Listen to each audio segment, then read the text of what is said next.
Check. Fantastic. Welcome to Demasked. My name is Frezzman, and today I'm joined by OddioStories. Now, how are you today? Not too bad. How are you? I'm doing fantastic. Now, I've just recently bumped into you through a mutual friend of the show, Lady ᴮᵃဍሔር, right? Yeah. Another narrator that we both know. Yep. Well, she's done a couple voices for my stories, and I've done one for hers. Gotcha. Which one did you do for hers? Is that Stay Alert, Stay Alive story? Okay. I played one of the raiders in that. Nice. How long have you been on YouTube for? YouTube, I think like 3 years. But I've been writing stuff and recording since probably like 6 years. Or at least, I've been writing stuff since I was a kid, but I got distracted with working jobs and stuff and finally got back into it. I getcha. So what made you sort of lean towards YouTube? Like, did it start out with stories, or did it sort of morph into that later on? So yeah, it started out as stories. So what happened was I moved back to Montana and where my uncle was living, and my uncle had always wanted to be a writer. So he had an idea of getting together and making a website, which was the OddioStories.com. And we got that all together and got like it registered as a business in the state and stuff, but no one was buying anything from our website or even looking into the website at all. So we just figured we'd give it 3 years and see if it got any better. And if it didn't, because it's pretty expensive to have a website, especially for us poor old trailer trash guys here. But so we just decided to give up on the website and move everything over to YouTube. Then we have been doing the YouTube thing since and writing stories. I've almost got a book done. Don't know. Oh yeah, what's the book about? It's a sci-fi novel that's about this basically your stereotypical space marine, but he has PTSD flashbacks, and he's decides to go AWOL and become a colonist on a planet. And then the whole time he's having freaking PTSD flashbacks. I actually quite like that idea. When's it coming out? When can I read it? I'm not sure. I'm doing my final edit on it, and then I'm gonna go through the process of trying to find an agent and then getting it published. So, or if I can't find anyone to take it, then I'll just have to publish it myself. See have you ever talked to Tetra? I don't believe so. So he just got a book published here recently. I'd say maybe chat with him, see if he can't point you in the right direction, at least for publishing. Possibly. I'll take a look into that. I sound like that's the only other person I can think of at the moment that's put a book out.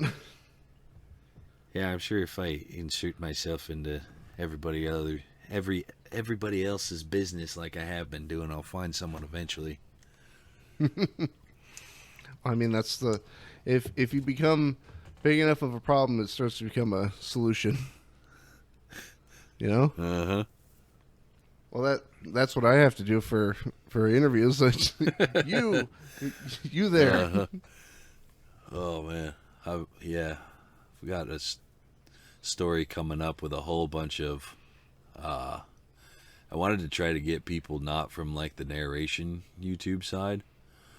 Mm-hmm. So there's a lot of them that are just from like voices from the little YouTube channels that I watch. That was pretty crazy. Just like basically randomly telling these people, hey, you want to be in a story? And everyone being like, oh, yeah, sure. Sounds great. Wasn't expecting anyone to even talk back to me. Hey, you there. Can you read? You're in. That's kind of the way it goes. Well, I'm not, predominantly a horror channel, but I've interacted a lot with the horror community because they're very, open to conversation. I want to say the majority of the interviews on this channel have been horror narrators because they get back to me the fastest out of anybody. Yeah, I don't know. I've only interacted with a few of them so far, but yeah, they seem to get back pretty quick.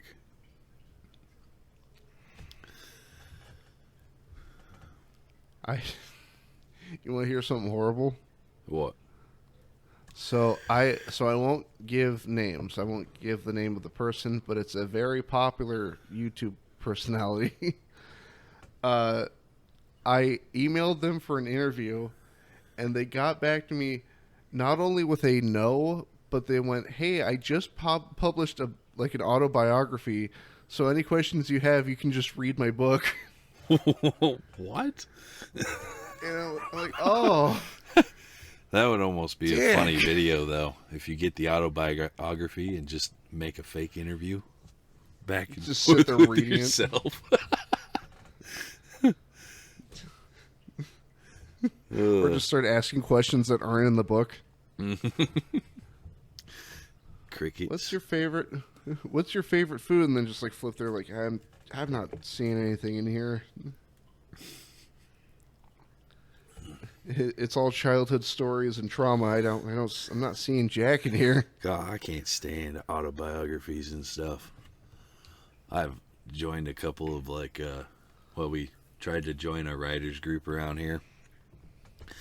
And oh my goodness, it's just full of old farts in there. Or I was working a roadie back in the 80s rock and roll times, and I'm writing an autobiography about my experiences, or they're writing a memoir or something. I literally don't care about your life. I'm sorry. I'm sure someone does, but I do not. Now tell me how you like my story about freaking trans-dimensional gene twisters. Back in my day, I used to tune guitars for Bruce Springsteen. Oh, well, I'm sure they got into all sorts of crazy stuff with all the drugs, but still, I don't really care. I don't want to listen to it. The only full autobiography I ever sat down and listened to was Bruce Campbell's. Oh, I bet that was awesome. And thankfully, I know it seems kind of harsh to say thankfully it didn't contain this, but thankfully it wasn't all in my childhood and then my adult years. It was fun tidbits about movies he's been in and how he scared the shit out of some production assistant. Yeah, they definitely, some of them they can write it all right, but others are just a drag. Mm-hmm. Oh, I couldn't believe I had a coworker a long time who was reading some goofy news anchor's autobiography. I'm like, why are you reading that? Who even cares who this guy is? But apparently enough people that they make money, and I sure as heck don't make any money. Was it Bill O'Reilly or something? I think it was opposite side of the spectrum. I think it was Trevor Noah or some deal. Okay, I mean maybe. Shoot, that might be something. Or God, there was one that like you ever walk in through like a Walmart and you see like the wall of books and you're like, I can't believe that person got a book made about him. Almost all of them up there. Yeah. Oh man, they're probably paying people to write it for them too. Can you imagine being the ghostwriter for like Bill O'Reilly? You're trapped in a room for like 8 hours while he just gives you a dissertation on his life story.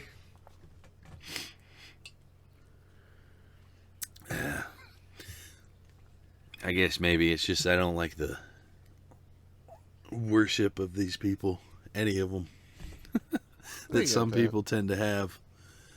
Goofy, but like I can understand being a fan, but like when it gets to like, I have a tattoo of their face on my chest. Man. Oh, you know what? Here might be the time. Here might be the time to tell a fun story. So I'm staring at your story here on your channel called Bigfoot Ruined My Hunting Trip. Oh yeah, that's one of my uncles. So I've got, it's not a Bigfoot story, but it's something related to the search of Bigfoot. Nice.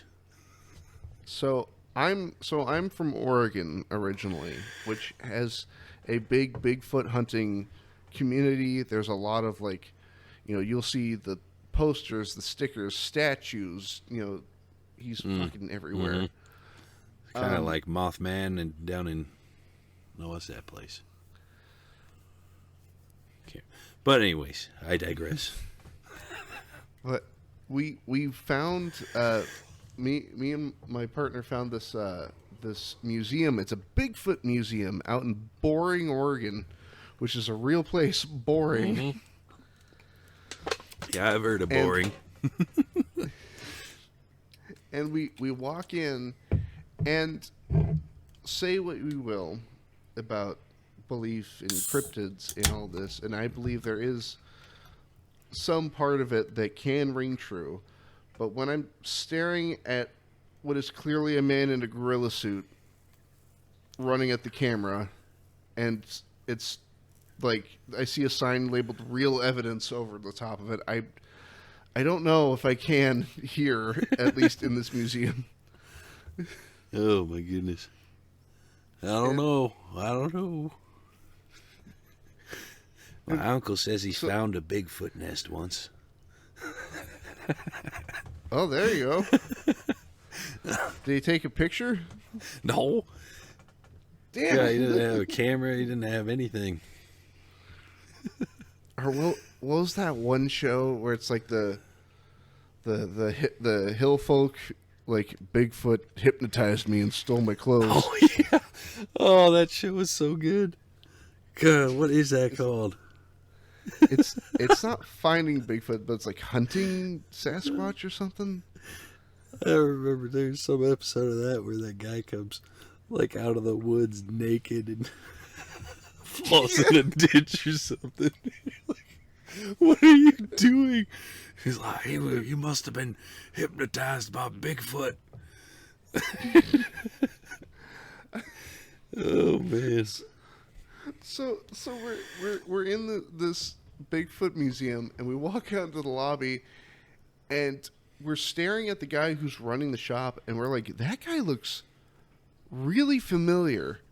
Like, we've both seen him somewhere before, and we can't place it. And turns out he is the host of, I want to say it was Finding Bigfoot specifically. And he owns the place. Oh my gosh. And so I don't. Okay, so there was a group of hosts on that show. So I won't say his name specifically. All I know is his name is like a curse word in this household. So I am told, hey, you should try to get an interview with him. And I go, that's amazing. I absolutely should. And so I grab a coffee mug with a picture of Bigfoot on it because I was wanting a coffee mug. And I go, hey, man, I run a talk show. Would you like to do an interview? And then instead of a yes, no, or maybe, I get, how many subscribers do you have? Oh, no. Like, oh. And at the time, I had like 205 or something. So I'm like, oh, like 205. He's like, well, you know, I'm really busy all the time. So maybe come back when you got a bigger subscriber count. Wow. And the thing is, like, part of my brain was trying to, like, justify it. Like, okay, I get it. He's busy. Yeah, on TV for how many ever years. Fine. But then he finishes it off by going, like, well, you know, if you get, like, over, like, 3,000, give me a call. And he slides his fucking business card into the coffee mug that I'm buying. Ooh. You have to hit that 3,000 and get... I'm not going to help you with that. I got nothing. But I like, so I kept a straight face. I bought the coffee mug, and me and my partner step outside, and as soon as the door shut behind us, we both at the same time just go, "What a dick!"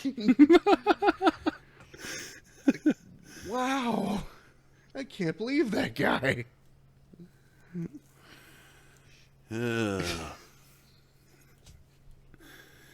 It's even worse when you actually admire the person and they're kind of a jerk. I used to be fairly involved in, like, I'm one of them goofy libertarians, and I used to be fairly involved with the Libertarian Party around here. I mean, I was, not that there was anyone else going to the meetings and stuff, but I was the chair for a couple years, I think. But we had a big event in we got this goofy guy who kind of knows the more politically involved people. And so he brought this guy, I'll just say it because I don't think anybody really care, but it was this guy ᴮᵃဍ, who, his book was the reason I became involved in the political party in the first place. So I was excited to meet this guy, and barely anybody showed up to the thing. So it was basically like 4 of us and him and his wife, which I thought was pretty cool. We were like, we got a private audience with this guy. But then, about halfway through this event we were having, this bunch of goofballs, I swear one of them was named Pepper, but these bunch of goofballs come in, and they are like some of the, like I said, goofiest looking people you ever seen.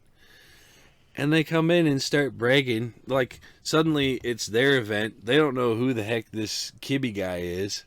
And they start bragging about how they were instrumental in legalizing cannabis in Montana. I'm like, who are these weirdos? I never even heard of them. I want to talk to freaking ᴮᵃ. So I went and he took me aside and we had like a selfie together. Then I had to go home because it was getting pretty late. But I swear it was like a month later, he had another event that he came to. And I came in there expecting to be like, oh, hey, man, how's it going? And he goes up and he's like, I don't believe we've met before. Who are you? And I was like, no, we have met before. It was like less than a month ago. I thought I made an impact on you. I thought we were friends, Matt. Apparently, I'm a very forgettable person. Oh.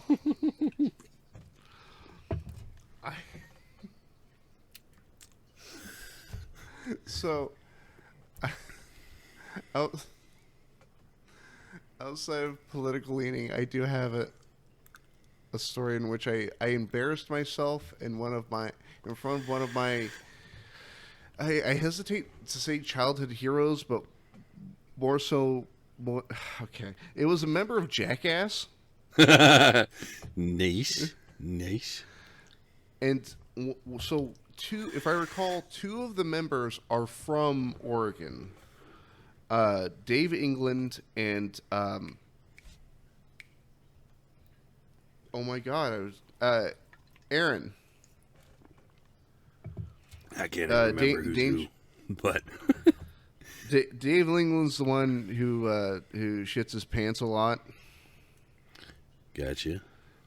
And he's the one who went to the bathroom in a non-functional toilet in a hardware store. And oh god, what? Oh no, Aaron, was it McKinney? Aaron? Oh no, I can't remember.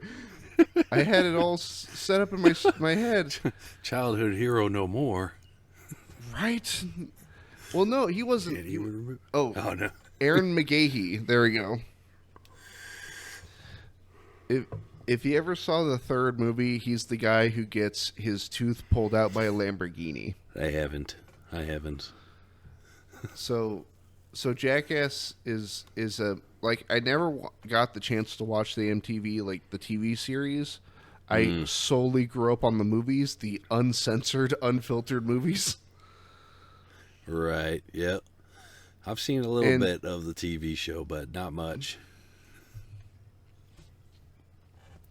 And so it was right after Jackass 3 had come out, and I'm like 14 years old, if that.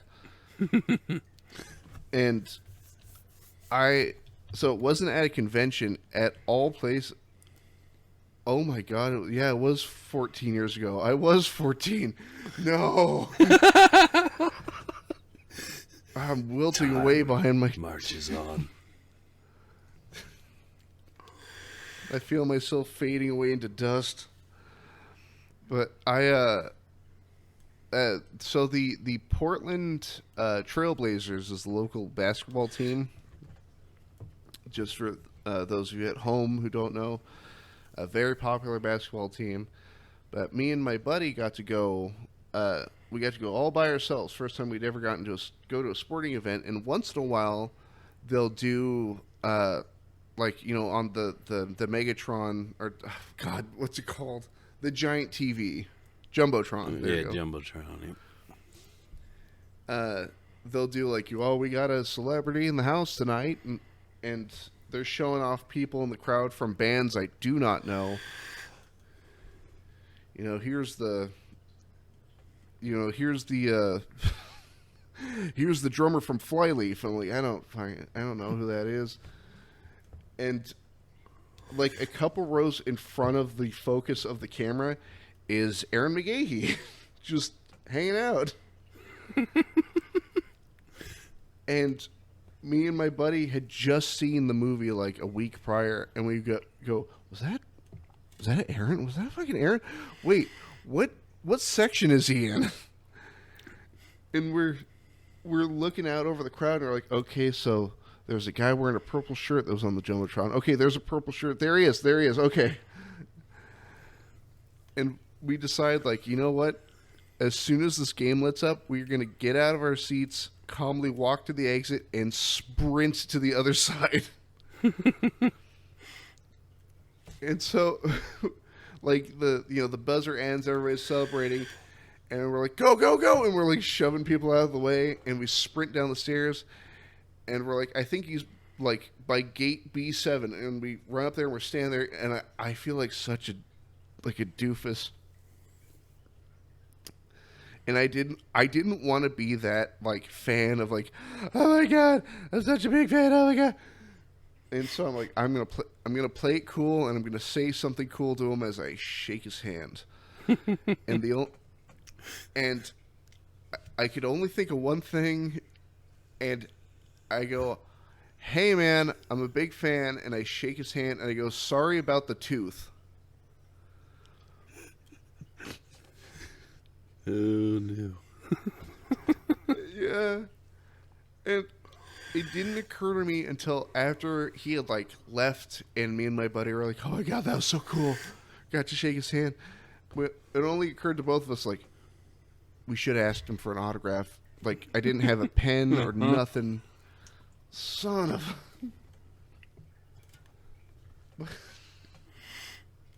I don't think I've ever told that story on this show. Here you go, new story. Yeah.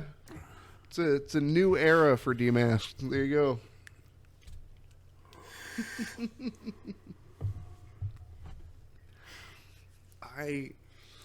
So desperately trying to veer us back onto course.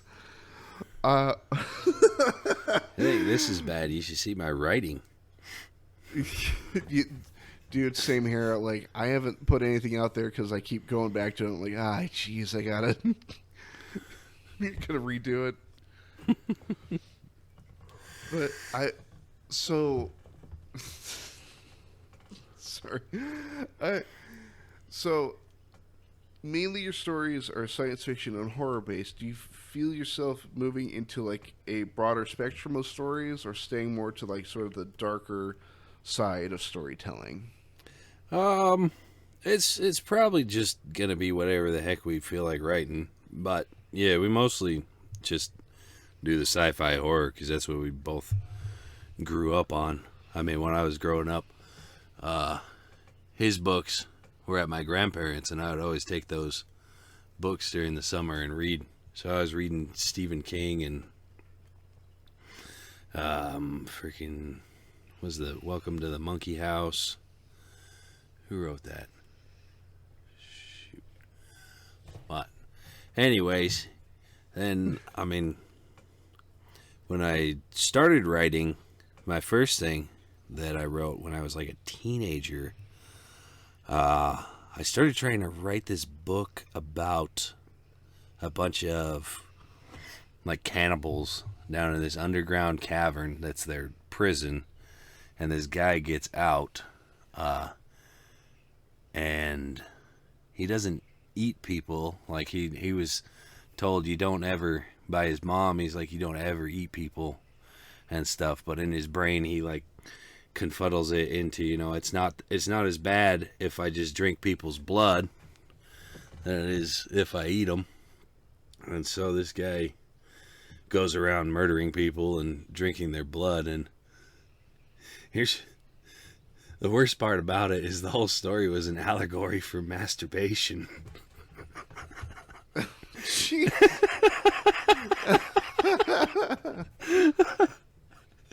So that was back in my early days of writing. And then I kind of, after high school, I tried to go more music, and then moved away from all my buddies who were in our band, and never got the music thing going. So eventually, after many years, I went back to writing. See, but this is where you have to combine those two, music and cannibalistic masturbatory allegory. I mean, I do make the intro and outro music for our recordings of our stories, so there's a little bit still left in me somewheres. There you go. Say, I don't like people who have the touch for music. I don't think it ever truly leaves. Yeah. Oh, we do have pretty soon. We got a new writer who's crazy. So it's, in the beginning it was just me and my uncle, but we got this new guy who I'll just call Steve T. But his writing is like completely unhinged. It's definitely still in that sci-fi horror genre, but it's a difficult task. Earlier today I was just recording one of them, and he sent it over with a whole list of like references and quotes from different media that I had to look through in order to record it properly, because it's like a schizophrenic nightmare, but it's pretty awesome. I look forward to seeing what Steve T puts out. That would be probably Halloween, I think. There you go. Depends. But other than that, we've got another of my uncle's stories coming out sometime this month, if he ever finishes it. Anyway, what were you saying? Just have him pull a George R. Martin. You can lock me in a room until I finish my work. Yeah, that's pretty much it. That's what my I got an editor for a lot of stories. We were trying to make a book of short stories, and the editor told me that I ought to make a story about locking him in the basement and forcing him to write stories. It's just a retelling of misery. Pretty much. You don't need both ankles, do you? He doesn't need any ankles. Just give him some beer and some smokes and make him sit down and write. Like a carrot on a string. You can have your Marlboros after you finish that sentence. Nah, it's the camels. It's the camels. Ah, there you go. Is it the ultralights? I don't know. Menthol something or others. Yes, I grew up in a house full of smokers, so I'm like, hey, what's it gonna be? Was it the Reds, the Marlboro Reds, or the Camel Smooths? So you mentioned Stephen King earlier, and I wanted to ask you, what's your favorite Stephen King story? Story or book? Shit, that's a good question. Because I'm working my way through the Dark Tower right now. Ooh. Yeah, I changed my question. Story or book or series? Oh, he's only done one. I think. No, wait. Because they did the Talisman and something else. I don't know. I haven't read those ones yet, but continue. Well, the reason I ask is because so growing up, there's that whole thing of like that teenage angst of like, if my parents like it, it must be dumb. Yeah. But for me, it was like, my dad's like, you should watch Star Trek. I'm like, no, that's dumb. But now I'm sitting here watching Star Trek. And same with Stephen King with my mom. But my mom's like, you should read The Dark Tower because it connects to almost every other Stephen King story. And I go, no, that's dumb. Then on a whim, I tried like the audiobook of The Gunslinger. I'm like, oh, this is fucking awesome. Uh-huh. Oh my goodness.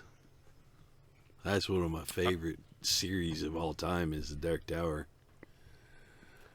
I just finished the 5th book. I refuse to do the audiobook of like the rest of the series.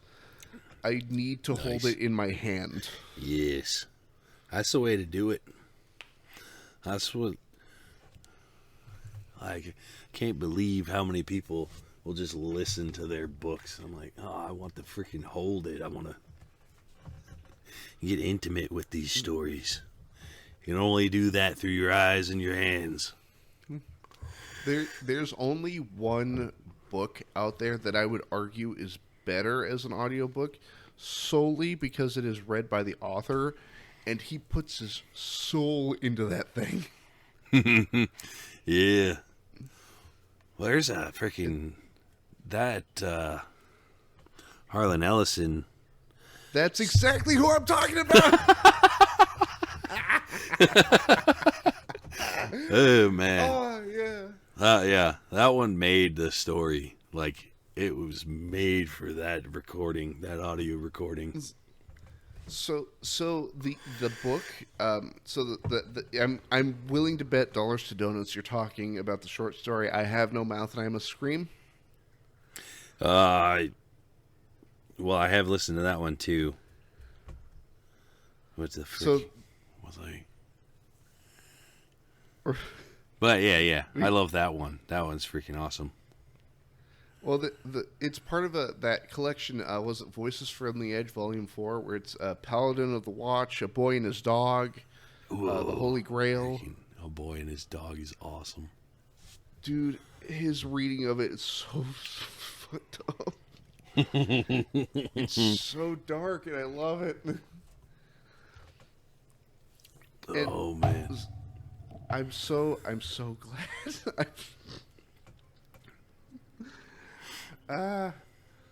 I cannot tell you how happy that makes me that somebody else knows what the fuck I'm talking about. Yeah. I know a lot of weird things. I just recently got into listening to Klaus Nomi. That sounds familiar. Is like he died in the 80s from AIDS, but he was a musician. Crazy. It's like a new wave opera or something weird. Oh, I see. Yeah, I see what you're talking about. And he's got this goofy outfit that he wears and all of his stuff, his makeup on. Looks like a giant arrowhead. He's got like his widow's peak. But he made some weird music. Wait, what were you talking about before I got sidetracked? Yeah, what were we talking about? Oh, Stephen King. My favorite book is Stephen King's is The Stand. And I will fight anyone who says it's not a good book. So I've yet to read The Stand. It's just something I haven't been able to find a physical copy of. Like, because I've been trying local bookstores and I just can't find it. And I want to go the Amazon route, but I feel like that defeats like the mystery of finding it. Yeah. Well, mystery enough. We probably live fairly close together. I'll give you my copy. I just finished reading it again. Oh, I moved recently. I'm actually now in Texas. Oh. Well, that's whoops closer than one of the coasts, but we're about opposites of each other in the old U.S., eh? Sam, I'm somewhere off the coast of Alpha Centauri. Well, if I get rich and famous, I'll make a trip. There you go. But I mean, fucking, I guess spoilers for a book that's like what, 30 plus years old. With Dark Tower Part 4. Oh, I mean it's old enough because I'm pretty sure I read. That would have been, yeah. I mean, at least. Why am I questioning? Just look it up. Freaking yeah. Wizard and Glass.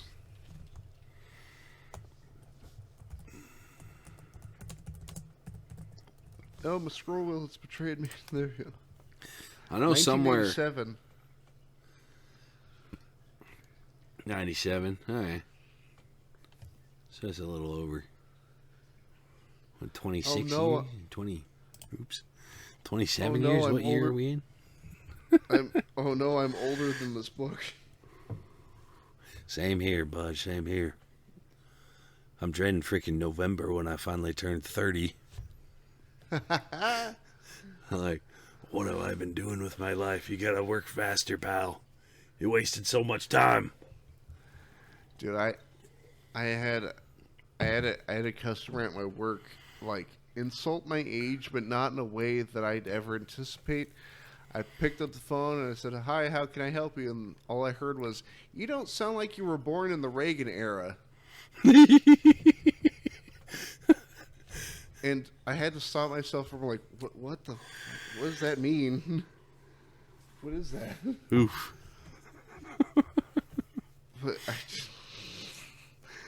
But you're veering away from dreading my mortality here. Now I had more on the subject. In fact, here's the exact amount of minutes you have left. Oh, and one night I went over to the store to get some beer, and there was some couple in front of me. They were probably like, 20-something, fairly young. And the girlfriend got carded. And I was like, at least I don't have that problem. I've always looked older than I am. And she's like, "Oh, well, how old are you?" And I was like, "I'm 29. And she was like, "Well, you're almost to 40 anyways, so." I'm like, "God freaking darn it. Why you gotta hurt my feelings this way, man?" I'm like, I am old. I've got. Do you play video games at all? Yeah. When I get the time. Are you familiar with Half-Life? Yes.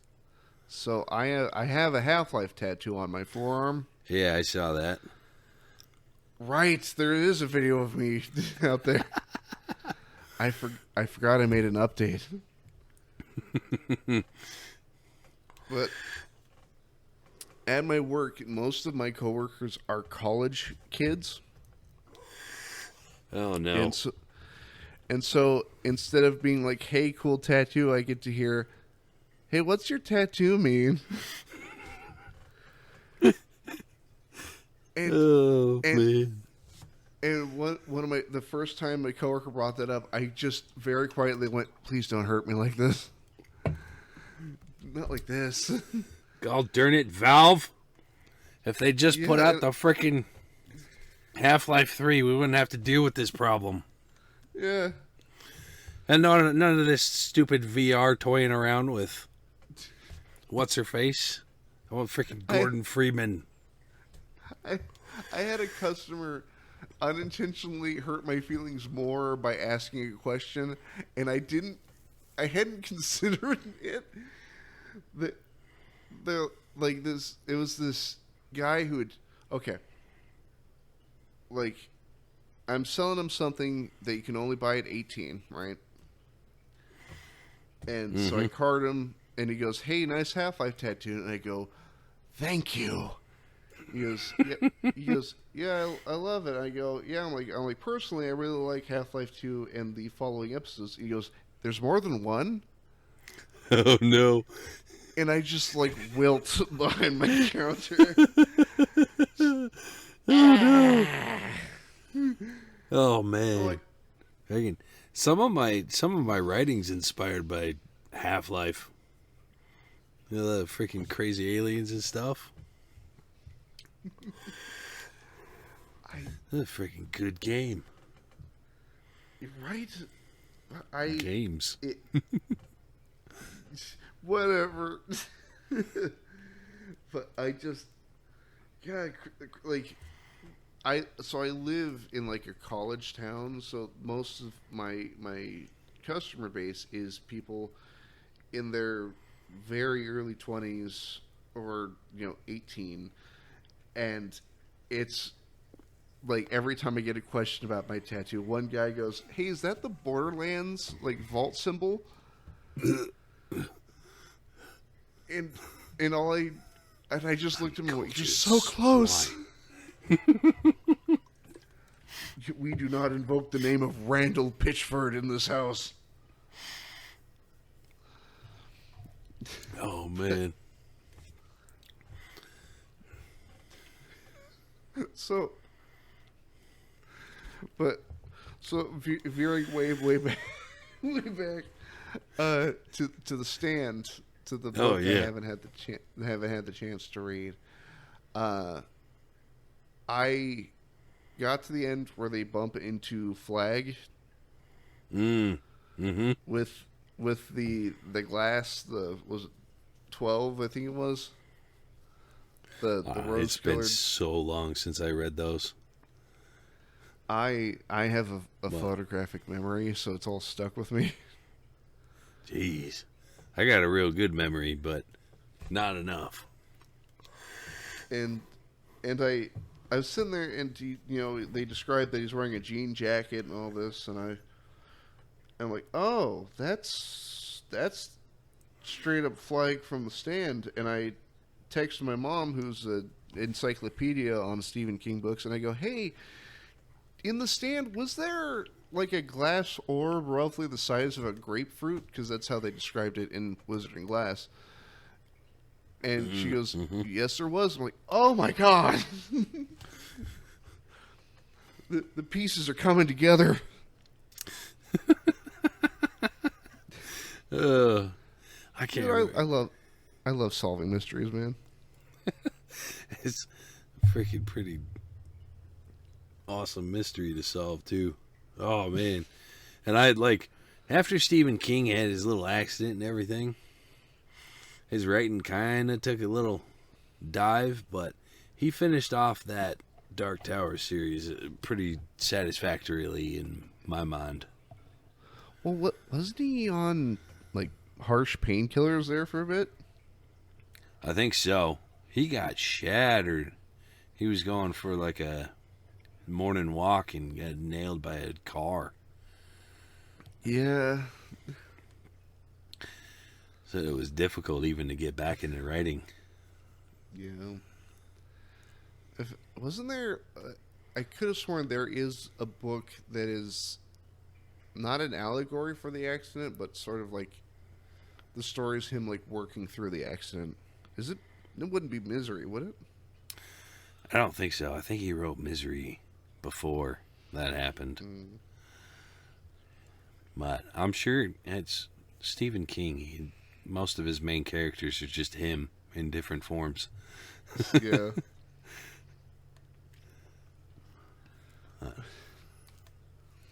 But to try to once again get a hand on the wheel and veer us back onto the road. Alrighty. Do you have any major projects coming up in the future that you are excited for? I don't know. Just the book and all the regular stuff. I mean, I'm finally going to trying to turn my Death Rattle of the Toxic World into a book too and record that one and put that one up in its full form, which has never been fully available. But Nice. other than that, no, I just write stuff and then I record it, put it up, or get old stuff and put it up too.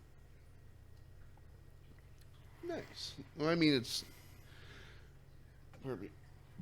good to have at least some semblance of a plan going forward, you know? Yeah. Well, my plan is try to get this book published and then figure it out afterwards. And I got plenty more There stuff you writing up, so.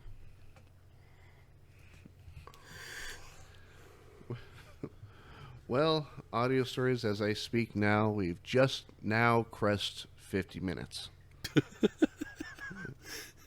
It flew by, didn't it? Yeah.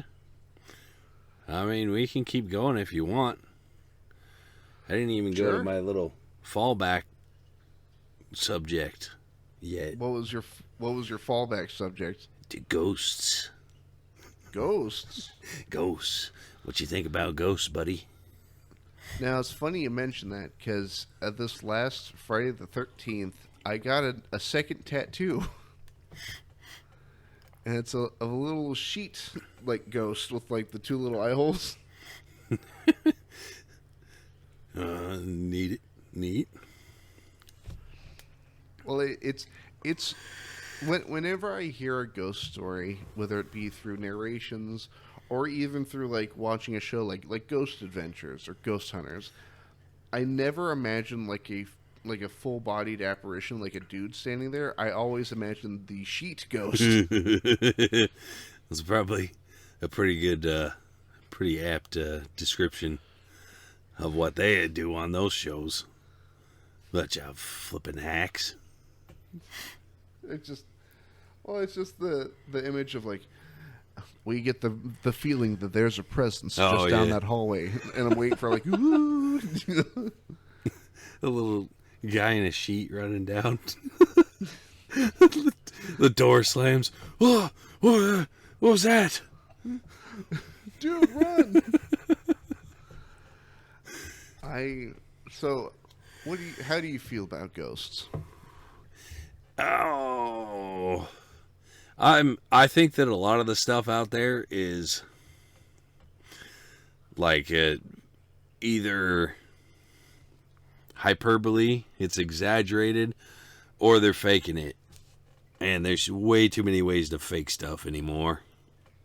There was a whole lot of ways that people didn't know about back in the day to fake stuff with their cameras, and they're like, they'd press photos together in their red room, stuff like that. So, but there are weird things that happen that have no explanation. And I have stories of things that have happened to me that I have no explanation for. Oh yeah, hit me. And they're really lame, except for the last one, which is the order of operation here. Most boring to most exciting. So, most boring is that one night I was sitting out with my uncle, as we often do, in the blistering cold, as we're up Montana way, and freaking last winter, I think it was like -30, and we were sitting out enjoying the freaking cold weather and the fact that there were no people wandering around. We probably shouldn't have been out there because we could have died. But there was no wind. And my uncle's always said this place is haunted that he's living in. There was no wind. And one of the things, and my aunt has like several different things hung up on the carport. You got like your wind chime, and then there's this goofy little like glass container with fake moss in it and stuff, and hummingbird feeder. I think another wind chime. But as we're sitting there, only the little glass container deal starts swinging in a circle. There's zero wind, zero anything. Nobody touched it because we've both been sitting there for probably an hour or so. And mind you, I was probably fairly inebriated. But that thing was spinning. And it was just a gentle little spin, but it was weird. It was weird. I got no explanation for that. And then the other time, or the other thing that happened to me was when I was playing around like an idiot. So one of my guilty pleasures is watching like YouTube ghost hunters, who are absolutely just terrible, but it's so funny to watch. And they had this, they would use their freaking phones with like a phone app that would start saying things. It'd be like, murder. And these couple fools would be like, oh, did you hear that? It said murder. You're like, shut up. So anyways, I bought the phone app because I figured it'd be funny to play around with. Mm. But I was playing around with it, and it started saying things that were a little too close to being coherent. And it was, your typical spooky stuff. But at the time, I had a big old container of salt on my desk, and it was saying things like salt. And I had tested it before, and it wasn't saying anything. Right? It was just blank. nothing happening. And then it starts describing things on my desk and starts like responding to me talking to it. So I deleted the app immediately because I am a coward. But I had all the lights off. The only thing that was casting light was my freaking computer screen here. And I looked on a whim. I looked to my right. And this freaking shadow of a hand comes up from nothing. Oh. And I was freaking doing... I was trying to replicate it. And I could not replicate it. It was weird. Alright, now the weirdest and last story. So, this was a long, long time ago. But, and to be fair, I had insomnia at the time and barely slept at all. So, sleep deprivation probably played a big part in this story. But, one night, me and my buddy are... it's like the middle of the night, and he wants to go for a drive because he can't sleep either. So we go for a drive, and there'd been this white cat that freaked us all out. And this white cat would go to the window, his girlfriend at the time, window, and would just sit there and stare in at her. And then we had some other friends who had something occur with a white cat where the white cat was blocking them on the road. They couldn't get past it. They're trying to drive past this stupid white cat. So the white cat was heavy on our minds at the time. And we started going for a drive, and we were driving down side of this lake. And I'm driving, there's a car behind us. And I know there's a car behind us because there's headlights in the cab of my little stupid Ford Taurus coming through the back window. And I was getting kind of ticked because this person was like riding my butt with their headlights shining into my stupid car. So I was getting a little mad. And I turn over to my buddy and he looks white as a sheet. And I'm like, what the heck is the matter with you? And he turns to me and he says, he's like, Curtis, is there a car behind us? I was like, yeah, there's a car behind us. Obviously. He's like, I can't see it. And so I look in my rearview mirror and there is nothing behind us. There's no car, but there's lights in the cab of my vehicle. It's not... Oh, shit. And so immediately I find the first turnout, pull out into, it was a summer camp. We pull out there and we roll around and we're like kind of reeling from this experience and everything. So we sit there for a while and then we're like, okay. We calm down and we start driving again. We're headed home, but it's a long stretch of highway. And this little bugger, my buddy, says to me, he's like, hey, Curtis, what would you do if you saw that white cat in the road here? And I was like, and sorry to swear, but I said, I'd run that little fucker down. Oh, and I said, do not worry about cussing on this channel. It's all good. Anyway, so the very instant I said this phrase, I see the most blood on the highway that I have ever seen. And it's like sprayed out in a freaking V. And right in the center of it is a little patch of white fur. Oh. But that's about the end of that. I went home and we slept with the lights on that night. Son of a bitch. That's the most... I like that. I like that.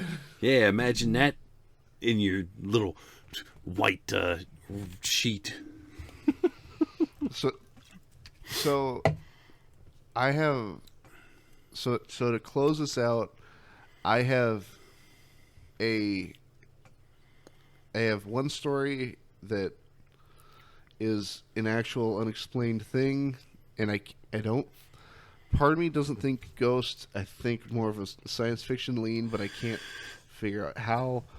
And the other is me confusing something for a ghost. Well, your brain plays tricks on you. That's for sure. So, when I was a little kid, I told the story years and years ago, but when I was a little kid, I was helping my dad. We were moving like one of my dad's friends into a house on this big main stretch road in the middle of Gresham, Oregon, which is just your typical like suburban, metropolitan area. And Right. and it's getting late. It's about 10 at night, and I'm like 6 years old. And my dad's like, "Hey, can you go check if my truck's locked?" And I go, "Okay." And I run around the corner, and across the street, there is a man in a suit just standing under a street light. And there are no cars on the road, and there's nobody else on the sidewalk, and he's not at a bus stop. And he's standing there staring at me. And I can't, and it's not like oh, Slender Man. He has like a mop of like brown. He was probably Canadian. Terrifying. But he's wearing like a suit, tie, vest, and then like he has like that sort of dress overcoat on. Mm-hmm. And he's got his hands in his pockets, and he's like, I can't make out his features because they're kind of like the light's hitting his brow, so it kind of casts that shadow. But he's got like this mop of messy brown hair, and he's just not moving. And for all intents and purposes, I can't tell if he's even breathing. And it freaks me out so much that I spin around and I go run back into the house, and I grab my dad. And my dad comes running out, and the guy is gone. And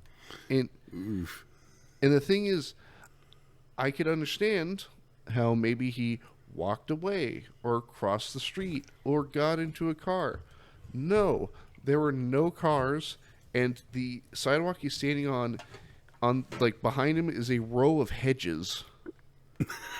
like this perfectly pristine like wall of hedges. He did the Homer Simpson, went right back into And for years that's haunted me of like, I don't know where the fuck he went. And what the weirder part is, this story has a follow-up not 2 years ago. So I was living in an apartment with my current partner, and I have what's called autophobia. It's a fear of total isolation.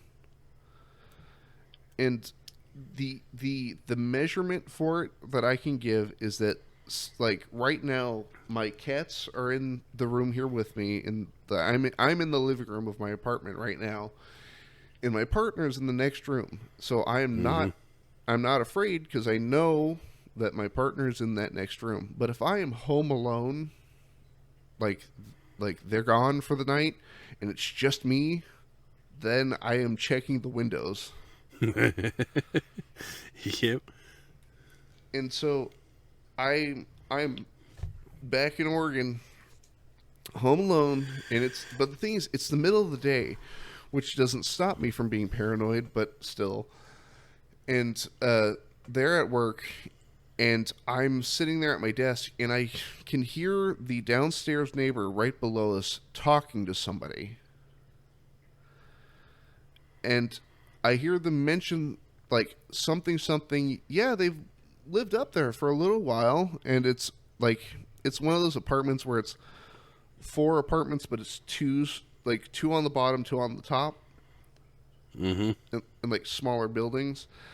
And so I immediately and we're friends, like, me and my partner are friends with that neighbor, so it's not like they're gossiping for no reason.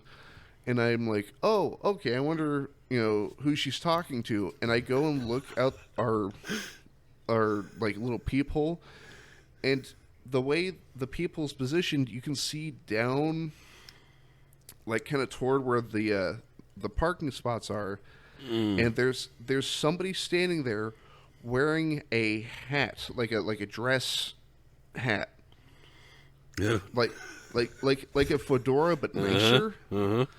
But I can only see the brim up. And the thing is, I was 26 at the time. I am a grown man, and I dropped to the ground like a kid. Yep. Like I hit the deck, and because my first thought was, "Oh shit, he's back." And like I call my partner, and they're like, "What's wrong?" I'm like, I think he's out there. I don't know. And like I've never seen him again, or like I don't know what the deal is. But all I know is like the thing is the hat portion of that, the newer, addition to this story, I'm almost dead certain it was one of our neighbors, because he likes to dress very eccentrically. So I'm willing to bet it was him. Maybe. Probably. Right, but in that moment, I just like, oh my god. He's back. Yeah. All those years and he's back. Yeah, and my standing theory from when I was a kid was like, what if it's like a time traveler trying to prevent something? Like, what if I came back from the future to prevent something that I did? Oh, man. I mean, what did you do that was worthy of time travel?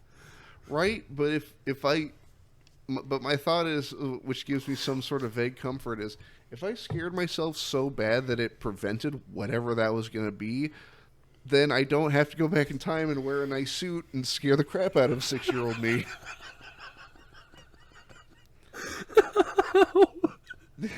You got a perm in the time. Yeah, I gotta Just cut down my hair significantly and look like I just walked out of this Beatles music video. But then to put a bow, I have a non-ghost story or reverse ghost story.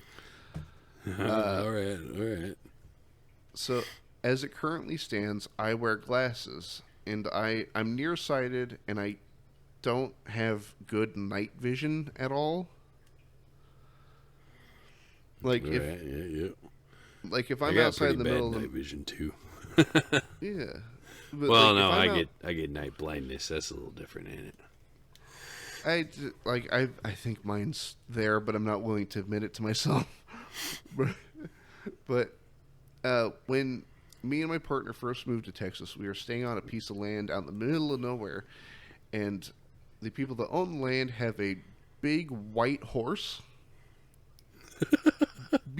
Beautiful horse, and the nicest horse I've ever met. Will let you, pet her, feed her carrot, all the good stuff. But by the time we had gotten done driving, or no, this wasn't when we moved, this was when we visited, I was so exhausted that while we're riding in on one of those off-road golf carts, the Kubotas. Yeah. And I'm like half asleep because I'm jet lagged and didn't sleep the whole flight, and it had like an 8-hour layover in Arizona. And I look over and I just see this giant mass of white in the middle of an empty field, and I go, ah! And my partner's like, what happened? I'm like, there's a thing. Oh, it's a horse. Okay.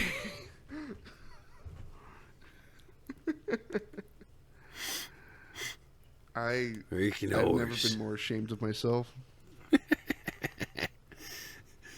That's right. All of us have been scared of a horse at some point. Or what's that Family Guy meme? Peter, the horse is here. I have no idea. Fine, I'll take my mid-2000s brain rot elsewhere. I was more of a Futurama guy, you know. You know what? Me too, man.